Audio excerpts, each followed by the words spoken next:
Last year, I carefully recorded every single penny, nickel, and dime that I spent, and what I found might shock you. If you're new here, I'm Charles, a data analyst during the week and a financial coach on the weekends, and I made this YouTube channel to document my journey to financial freedom before I turned 30 years old. And I've been looking forward to making this video for a long time, because I want you to see why popular finance YouTubers will tell you not to track your expenses, but why you should anyway, the shocking results from tracking my own expenses, and the 3.5 most powerful ways to save money that I'm using to retire early. I got really annoyed the other day because I saw Vincent Chan, a finance creator with over 500,000 subscribers, tell his followers to stop tracking their expenses. I like some of his videos, but following that advice would be a massive mistake for 3 different reasons. Vincent's argument was that millionaires don't track every penny they spend. But that misses a really important point, which is that most of us aren't millionaires. Millionaires are so wealthy that they don't need to track everything they spend.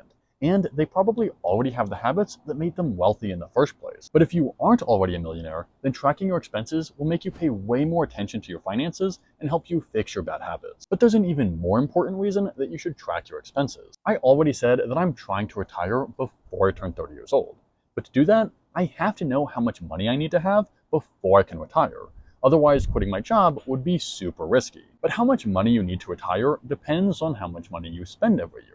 So if you don't track your expenses, you'll have no idea how much money you need before you can retire. And the last reason that you need to track your expenses is it's going to help you take advantage of all of the savings hacks that I'm about to talk about. A few months ago, I met up with one of my friends to organize our finances together. Because yeah, we're both massive nerds. And something that became really obvious really quickly is that what she thought she was spending per year was not the same as what she was actually spending. She was spending almost 20% more than she thought, which is a huge difference. And guess what?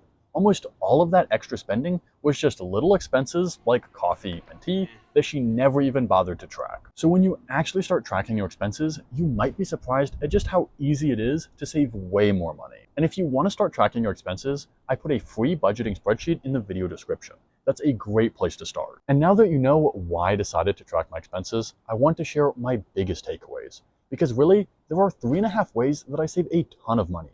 And they're the reason that I'll retire in my 20s. Last year, I spent 60% less than the average single American, even though I live in an area that is twice as expensive as the national average. So how do I spend so much less money?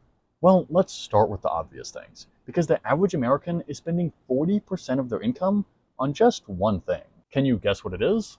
Yeah, it's housing. Housing is obviously really expensive, but it still blows my mind that the average single American is spending over $19,000 per year on this. Like where I live, that would be super easy to do. But again, I live in a super expensive area. Most cities are way more affordable, so there is no reason you should be paying $19,000 per year on housing. And again, that's just what single people like me spend. Families spend way more than that. So even though I live in a city that is twice as expensive as the national average, I still spend less than $1,000 a month for housing. OMG, how do you spend such little money on housing? That's insane.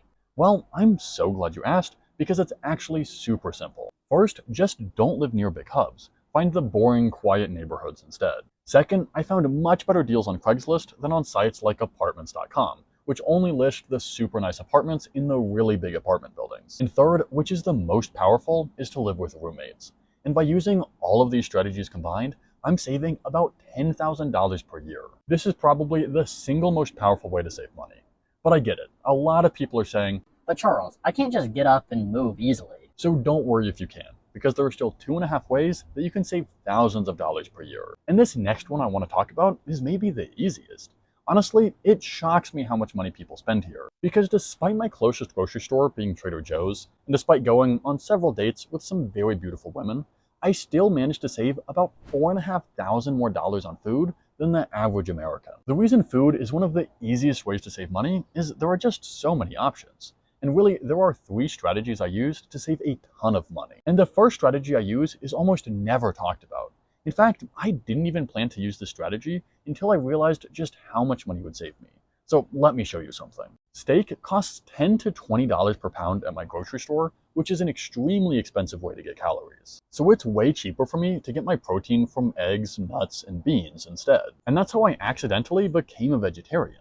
It was just way cheaper. And the second strategy is really popular with some groups of people, but it's just not mainstream enough. I was staying with a friend of mine for a few days, and she has to throw away almost half of the food she ever buys because it goes bad before she ever eats it. That's an easy way to spend twice as much money as you need to. But since I buy groceries in bulk and meal prep, this is never an issue for me. And the last one is so obvious that being the super intelligent person you are, you've probably already guessed it. There's just no way to save money when you're eating out, which I only do on very special occasions. So put all of these strategies together, and my average meal only costs $2.58, which is kind of insane. Most people spend 2 to 5 times as much money. But if that sounds like a lot of money, just wait until this next strategy. Because I'm managing to spend around 30 times less money than the average American on this next thing I'm about to tell you about. I was talking to my uncle the other day, and he told me he drove 23,000 miles last year. And that blew my mind because the average cost of driving is around 58 cents per mile, which means that cost him $13,000. That's a ton of money.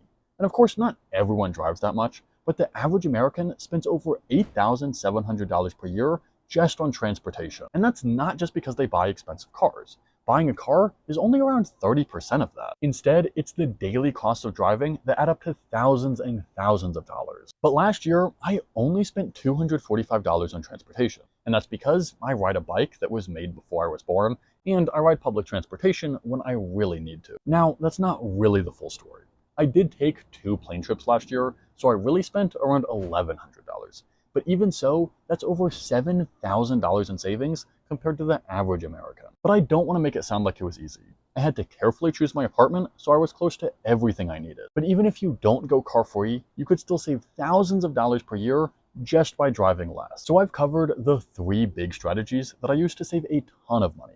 But I promised you 3.5 strategies. The last strategy isn't as big as the others, but I still like to talk about it because it's possible to spend nothing on this. The average single adult is spending $2,200 per year on entertainment, which is crazy to me because there's a lifetime of free content on YouTube. You don't even have to smash the like button or subscribe to all of the channels you watch. Although, I'd really appreciate it if you did. So if you put all of these strategies together, I'm spending $20,000 less than the average American every single year. And that's how, despite living in an insanely expensive area, I only spent $19,453.92 last year. But look, I want to be extremely clear about something.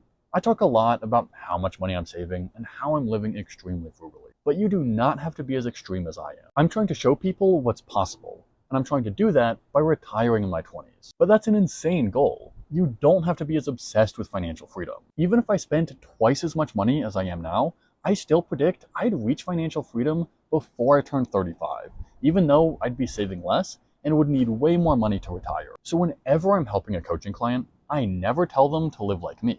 I help them figure out what their goals are, and I help them get there in a way that makes sense for them. Because I know it's so easy to go on the internet and feel like you're less than people, because you're not earning as much or saving as much or whatever it is. That's never my intent with these videos. I make these videos to inspire people so that they can see how they can reach financial freedom. And that journey to financial freedom can start today. Seriously, there are a few easy changes that you can make right now that will get you closer to financial independence. I made an entire video about that, where I'll walk you through 9 different things you can do right now to get closer to your financial goals. So I'm going to link that video right here, and you'd be crazy not to watch it next.